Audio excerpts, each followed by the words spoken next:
El panorama del tráfico y del consumo de drogas en nuestro país y en nuestro continente es francamente desolador. No es una novedad para nadie lo extendido que está el uso de sustancias psicoactivas y lo fácil que es acceder a ellas, aun cuando existe una ley de drogas, la Ley 20.000, que las tipifica penalmente como sustancias ilícitas. El narco campea a sus anchas en un continente que ha errado el camino en el combate a las drogas. Enfrentar el problema, hoy más que nunca, exige decisiones políticas certeras. El primer hito, históricamente, que abre la moderna prohibición al uso de drogas es la guerra del opio en China, entre 1839 y 1841. El problema, básicamente el control sobre el mercado del opio chino.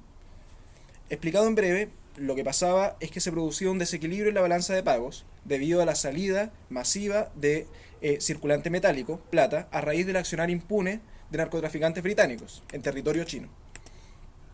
Mientras el gobierno imperial chino intentaba restringir el tráfico, el gobierno del Reino Unido lo consentía tácitamente, hacía la vista gorda, aunque fuese formalmente ilegal. La guerra la ganó finalmente el Reino Unido. La consecuencia inmediata, el control sobre el mercado. Pero la guerra también dejó al menos un par de enseñanzas que guían el pensamiento sobre una estrategia contra el control de las drogas hasta el día de hoy. Primero, la cuestión de las drogas nunca es únicamente la cuestión de la sustancia en sí. Siempre hay implicancias geopolíticas y mercantiles. Y en segundo lugar, la segunda enseñanza que deja la guerra del opio es que se consolida una política que ha seguido el mundo respecto a la droga, que es el prohibicionismo. El prohibicionismo es la política que nutre la actual guerra contra las drogas que impulsa a Estados Unidos y originalmente el gobierno de Nixon durante los años 70 para el resto de Latinoamérica.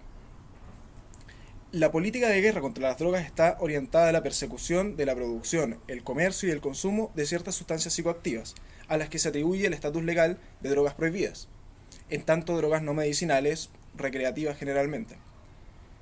No se puede pasar por alto, sin embargo, cuando se piensa en la política de guerra contra las drogas de los Estados Unidos, que es una política pensada en un país primordialmente consumidor para ser aplicada en países primordialmente productivos de drogas, y de tránsito o de tráfico, que es el resto de Latinoamérica. Latinoamérica son mayoritariamente países asociados a esa condición.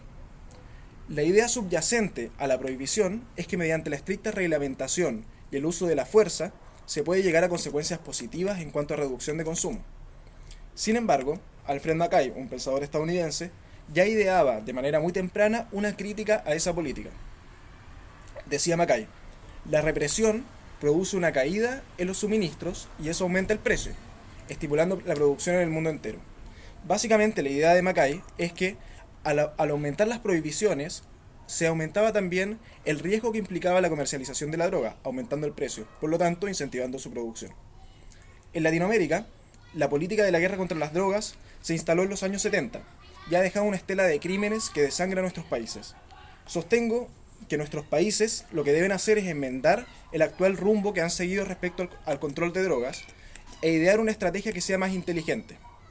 Para ilustrar, tomemos dos extremos en políticas de control de drogas en Latinoamérica. Tenemos en primer lugar el caso de México. En México la situación es francamente dramática.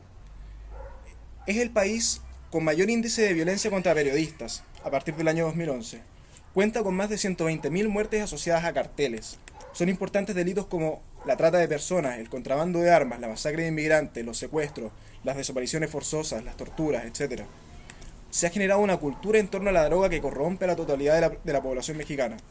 Se ha generado incluso un estado paralelo que merma el poder del propio estado, limitando su capacidad de acción. Uruguay, en cambio, demostró que otro camino es posible respecto a enfrentar el problema de las drogas.